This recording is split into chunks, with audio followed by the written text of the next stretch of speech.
Good morning, children, and welcome to all of you in online classes.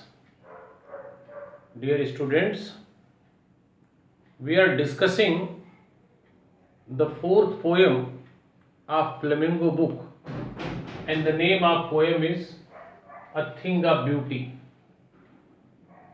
This poem has been taken from one of the greatest creation of Mr. John Keats, and the name of poem is Endymion. This poem, A Thing of Beauty, has been taken from that great poem. You can say it is an epic poem. And dear students, I have told you about Mr. John Keats, a well-known romantic poet of English literature of second generation, along with the Byron and Shelley. I have also told you that Mr. John Keats started his career as a surgeon, but he was fascinated by the poetry. So finally and ultimately he decided to devote himself in the field of poetry and to give his contribution in the field of in English literature. Dear students, I have also told you about his life, how his life was full of difficulties and how he suffered, how he ultimately suffered and he died due to tuberculosis. All these things I have told you in previous videos. I have also told you the first part, first stanza. In that I have told that Mr. John Keats has described the qualities of a thing of beauty, a real beautiful object. Or he has written in the first part, and he says that a real beautiful object or a thing of beauty gives us everlasting joy. Its beauty increases with the passage of time. It never reaches into the nothingness end point, and it gives a peaceful place. It gives good sleep with the good dreams, and it gives a reposeness and relaxation to us. Dear students, in the second stanza yesterday we discussed that though this world is full of despondence, full of hopelessness, full of despair, but to show our connection and relation with the nature, we every morrow, every morning we make garland with the help of natural flowers to show our relation with earth. But among that, dear children, as the world is full of darkness and hopelessness, but among all these difficult and adverse situations, some shape of beauty, they come forward, some beautiful things, some noble nature people, they come forward and they remove the curtain of darkness. And today we will discuss about the stanza third. Or first I am reading the third part. Dear students, here given कि such the sun, the moon, trees old or young, is sprouting a shady boon for simple sheep, SHEEP, and such are daffodils with the green world they live in and the clear rills that for themselves a cooling cupboard make against the hot season the mid forest break, rich with sprinkling of fair musk rose blooms. Dear students, once again I am reading कि such the moon, the sun, trees old or young, sprouting a shady boon for simple sheep, and such are daffodils with the green world they live in and clear rills that for themselves a cooling cupboard make against the hot season the mind the mid forest break, rich with sprinkling of fair musk rose blooms.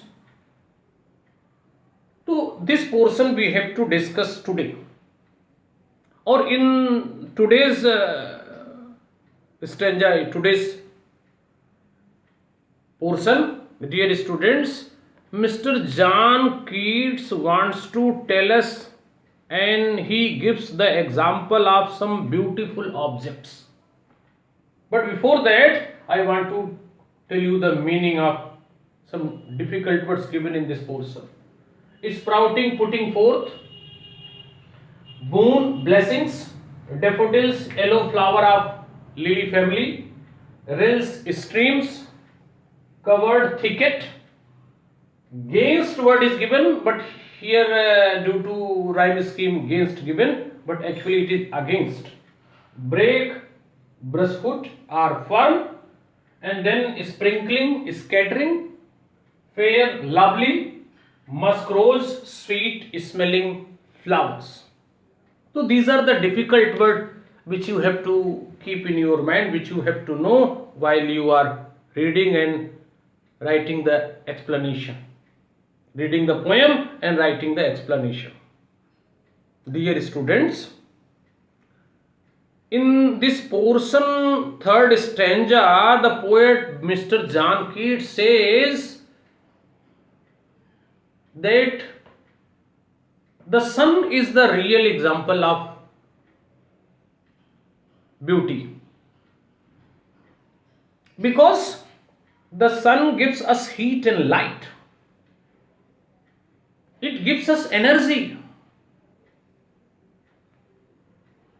and its beauty increases with the passage of time, or it never reaches into the nothingness end point. So the first example of a thing of beauty Mr. John Keats gives here in this poem, that the sun. The second example he gives of the moon. Moon is also a thing of beauty, an example of true beautiful object. Or he says that moon gives us calmness and coolness. Its beauty, its calmness and coolness gives us joy, happiness, peace. So moon is also a good example of a thing of beauty or a real beautiful object. Because both moon and sun, their beauty can never be decreased, their beauty, they can never be reached to the end point. And one more thing, they give us both moon and sun, they give us everlasting joy. So they are the real example of a thing of beauty or a beautiful object, a real beauty. The third example he gives, that the trees either young or old. Because trees gives us many things, they give us oxygen, they give us fruit, they give us shelter. So trees either young or old, because under the shade of these young or old trees, many creatures they get shelter. So trees are the real example, either old or, because they give shelter to the simple sheep. So these trees work as a shelter, and it gives life, it gives oxygen to the creatures of the earth. So trees, either old or young, they are the real example of beauty. Not only this much, dear children, are daffodils, flowers, daffodils, yellow flower of lily family. So that daffodil flowers are also the example of a thing of beauty, a real beauty, or you can say the true beauty. Because dear children, beauty lies in the eyes of beholders. So that daffodils, that yellow flower of lily families, they are the real example of a true beauty. Or they live in the green world in the forest, or they increase the beauty of that place. So they are the real example, because their beauty never decreases, or they never reach to the end point. They are always soothing, and they are always giving reposeness and happiness and joy to everyone. So they are the example of real beauty. The next example he gives of the clear rills, clear streams of water which flows continuously among the thickets, among the, or that clear stream of water that gives us peace, and it protects us against the summer season, against the hot season. Not only this much, dear children, the fair musk rose, the sweet smelling, lovely sweet smelling flowers which are in the, among the bushes, among the ferns, those lovely sweet smelling flowers, musk rose blooms which bloomed in the forest, they are also the real example of beauty. So these are the certain examples given by Mr. John Keats to tell that these objects, beauty never decreases with the passage of time. Either it is the sun, which is giving heat and light to us from